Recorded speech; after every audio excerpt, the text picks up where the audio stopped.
A lot of people are saying that you're balancing the books. Indeed, the TU says saying that you're balancing the books on the backs of the poor. The tickets yourself to watch the show.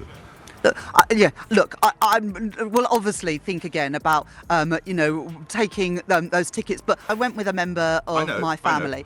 Were you asked to get tickets? We won't name them, but we'll know who it is who you're taking. Good on you, you're a mum, and I get that, but... Imagine standing in line, spending your hard-earned money on concert tickets, while the person making financial decisions for the entire country walks past you into a free VIP box worth £600.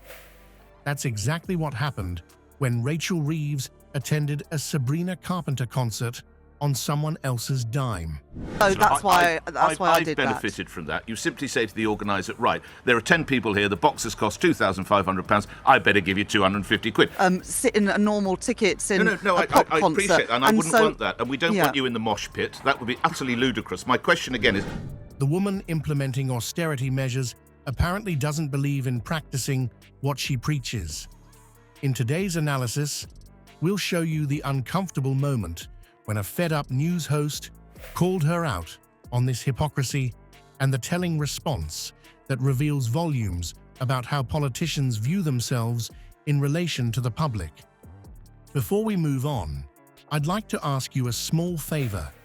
If you appreciate this content, please take a second to like this video and subscribe to the channel. Over 98% of you watch the videos without subscribing. It costs you nothing, but it makes a huge difference to us. So, did you click the subscribe button? Great. Thank you so much. Now, back to the video. The political elite have always operated by a different set of rules than the rest of us.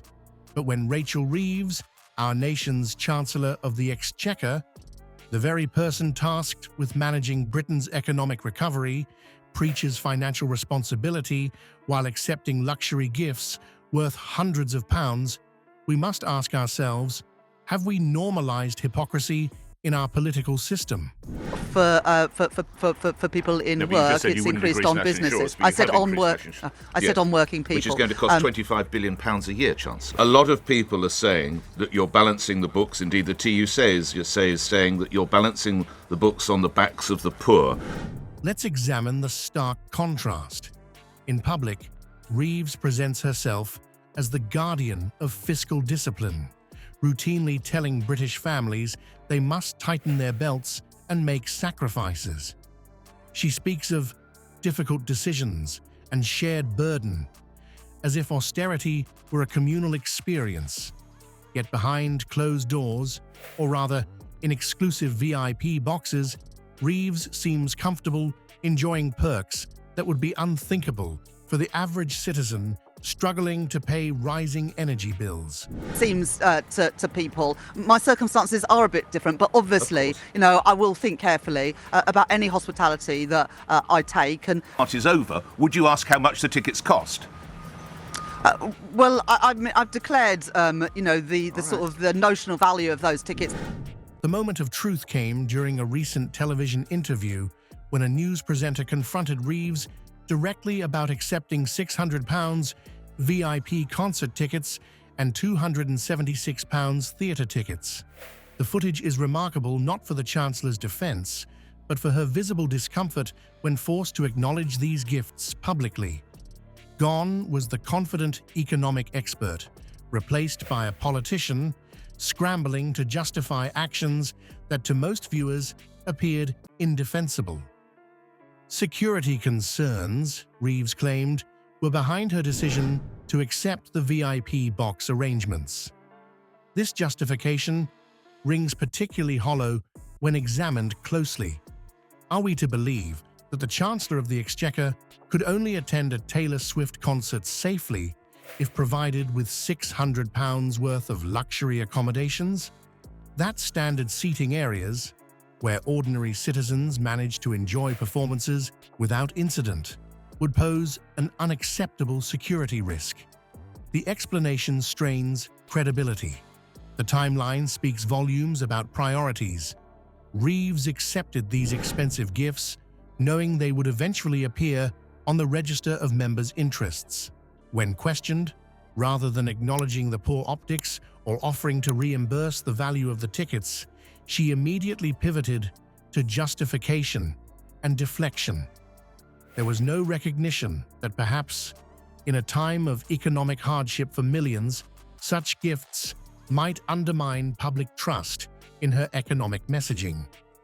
This pattern of entitled behavior isn't unique to Reeves. Former Prime Minister Boris Johnson faced similar criticism over the refurbishment of his Downing Street flat and luxury holidays funded by donors. Matt Hancock received complimentary tickets to the Brit Awards valued at £2,000. The tickets yourself to watch the show. I will obviously think again about, taking those tickets. But I went with a member of my family. Were you asked to get tickets? We won't name them, but we'll know who it is who you're taking. Good on you, you're a mum, and I get that, but... Each time these gifts came to light, the public reacted with predictable outrage. Politicians weathered the storm, and the cycle continued unabated. What makes Reeves's case particularly galling is the juxtaposition between her lifestyle and reality for average Britons. While she enjoys VIP experiences worth hundreds of pounds, many families across the UK are making impossible choices between heating and eating. The Office for National Statistics reports that food inflation has pushed countless households into financial precarity, with food bank usage at record levels.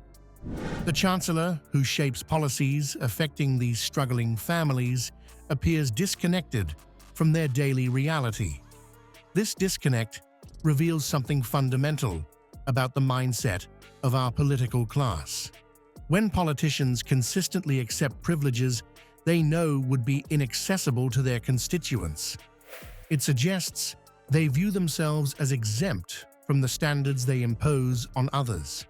It's not merely about concert tickets, it's about a mentality that distinguishes between the governors and the governed, where different rules apply based on one's proximity to power. The £600 VIP concert tickets aren't simply an ethical lapse or a PR misstep.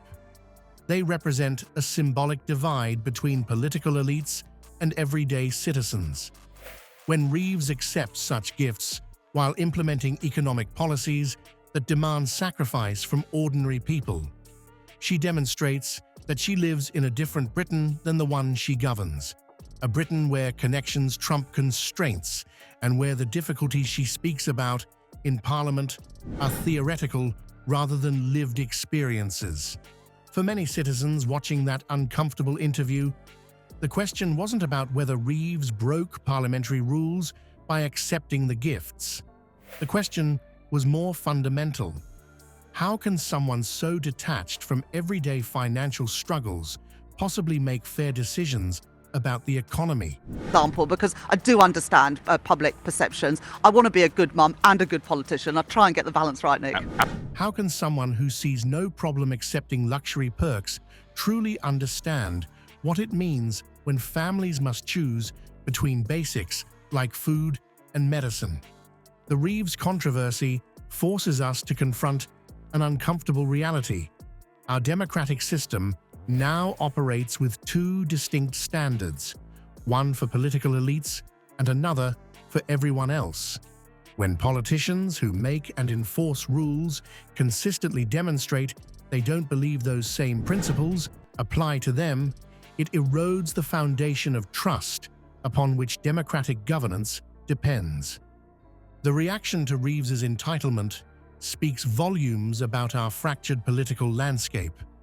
When those crafting economic policy can't relate to ordinary citizens' struggles, the system itself comes into question.